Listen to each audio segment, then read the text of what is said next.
আজ জলপাইগুড়ির কবি বিষয় অবিষয় কাব্যগ্রন্থ থেকে কবিতা পড়ছি। বিষয় অবিষয়। চারিপাশের সব কিছুকেই ভালোবাসতাম, রেখাগুলি ছিল স্পষ্ট। হঠাৎ এক সময় জড়ানো রঙের মতো আমরা বুঝলাম সেটা আলো ভিড়। এরপরেও এমন হয়েছে রেখাগুলি মুছে গেল, নিরেট ফিনফিনে বিষয়লুপ্ত সময়। এই ঘোর অন্ধকারে আমরা রেখা টানছি, আবার দেখতে পাবো শব্দ ছবি, ছবি শব্দ। দ্বিতীয় কবিতা, বাধ্যবাধকতা। তোমার হাত দুটোকে টপকে আমি নামতে পারবো না।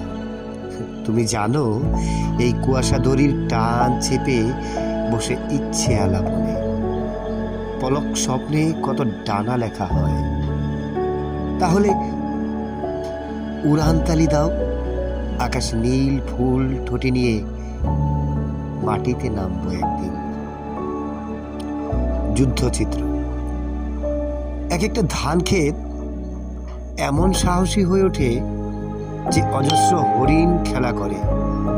সেই রোদ্দুরই ডেকে আনে কাল রাত্রি, কালো মহিষের পায়ে ভারী বুটের শব্দ।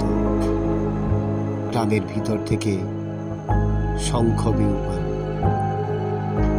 কৃষি বিষয়ক কবিতা।